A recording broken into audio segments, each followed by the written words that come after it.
अस्सलाम वालेकुम दोस्तों, वेलकम टू डॉक्यूमेंट्री प्लैनेट। दोस्तों, आज से पहले आपने बहुत सी मिस्ट्रीज़ के बारे में, अनसॉल्व्ड केसेस के बारे में, जिन्नात, आदमखोर, गायब हो जाने वाले इंसान और बहुत से ऐसे अजीबोगरीब वाक़यात सुने होंगे। और ऐसे वाक़यात सुनकर अजीब सी कैफियत पैदा हो जाती है। लेकिन क्या हो कि अगर एक पूरी की पूरी ट्रेन ही किसी घोस्ट में तब्दील हो जाए? जी हाँ, बिल्कुल सही सुना आपने। एक ऐसी ट्रेन जो सदियों से गायब है लेकिन आज भी नज़र आती है, और लोग जो आज भी इसी तरह इससे डरते हैं। ये ट्रेन कहाँ से आती है और कहाँ गायब हो जाती है, कोई नहीं जानता। बहुत से लोग इसे टाइम ट्रैवल मानते हैं। कुछ लोग कहते हैं कि ये ट्रेन पैरानॉर्मल एक्टिविटीज़ का शिकार हो चुकी है। इस कहानी की असल हकीकत मैं नहीं जानता।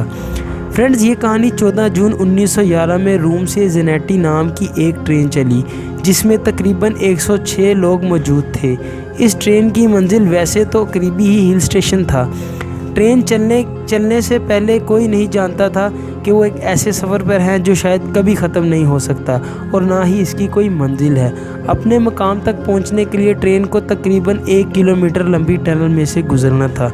लेकिन हैरानगी की बात थी कि ट्रेन टनल में एक तरफ से दाखिल तो हुई, लेकिन इस टनल से वापस कभी नहीं निकली। पहले तो लोगों को लगा कि ट्रेन टनल के अंदर रुक गई या फिर इसमें कोई ख़राबी आ गई होगी।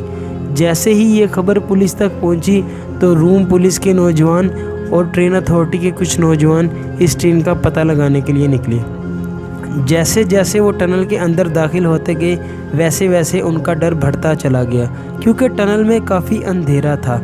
और देखते ही देखते इस टनल के दूसरी साइड से निकल गए, लेकिन 14 जून को चली इस ट्रेन का कोई पता ना लगा। सभी लोग परेशान थे कि ट्रेन टनल के अंदर से कैसे गायब हो गई। इस टनल की पूरी असरारियत अभी तक शुरू ही नहीं हुई थी कि दो नौजवान रोम पुलिस के पास आए, और उन दोनों का कहना था कि वो दोनों इसी ट्रेन के मुसाफिर थे, और ट्रेन टनल में दाखिल होने से पहले इन्होंने ट्रेन से छलांग लगा दी थी। उन दोनों का कहना था कि इन्हें ट्रेन में कुछ अच्छा नहीं लग रहा था। उनका कहना था कि टनल के बाहर उन्हें सफ़ेद धुएं का गुबार सा दिखा था। इन दोनों मुसाफिरों का बयान ने और भी पुरस्कार बना दिया था इस ट्रेन को। बहरहाल, रोम पुलिस ने आइंदा किसी ऐसे वाक़यात से डरते हुए टनल को बंद करवा दिया। ट्रेन की खोज लगाने वाले एक पुलिस वाले को 1926 में एक ऐसी रिपोर्ट मिली जिसे जानकर उसके रंग उड़ गए। इस रिपोर्ट के मुताबिक 1845 में 104 मुसाफिरों को एक साथ मैक्सिको के एक पागल खाने में भर्ती कराया गया था। ये 104 लोग कौन थे, कहाँ से आए थे, कोई नहीं जानता था। लेकिन हैरत अंगेज़ बात ये थी कि ये 104 लोग इटालियन थे, और इन सभी का कहना था कि ये लोग रोम से आए हैं। इन लोगों के बयान और गायब ट्रेन हूबहू मेल खाते थे।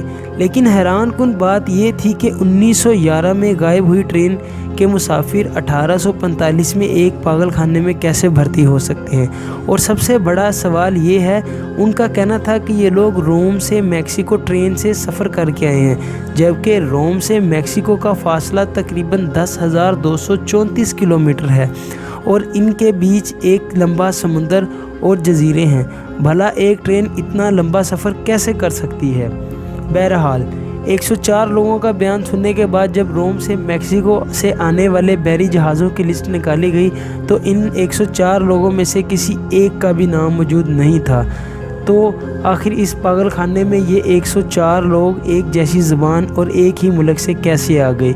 इन मुसाफिरों के सामान में से एक मुसाफिर के पास तंबाकू बॉक्स मिला, जिस पर कंपनी के नाम के साथ 1907 लिखा हुआ था। इस बॉक्स को आज भी मैक्सिको ने ज़ब्त कर रखा है।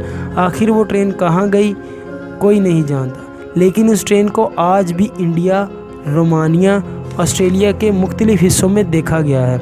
सभी कहते हैं कि उन्होंने जिस ट्रेन को देखा था वो अचानक सामने आ गई। इस ट्रेन के 3 डब्बे थे जो मोटे लोहे के पाइप से जुड़े थे। सब जगह देखी जाने वाली ट्रेन एक ही थी।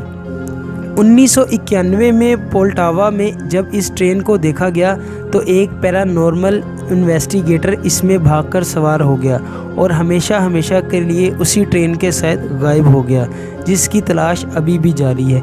ये एक पुरस्कार ट्रेन है या वाकया या टाइम लूप, कोई नहीं जानता।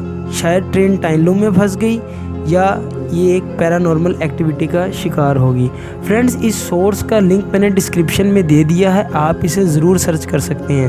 آپ سب کا اس بارے میں کیا خیال ہے کمنٹ سیکشن میں ضرور بتائیں۔ اگر آپ کو ویڈیو پسند آئی تو لائک کریں، شیئر کریں اور مزید ایسی ویڈیوز کے لیے چینل کو سبسکرائب کریں۔ اللہ حافظ۔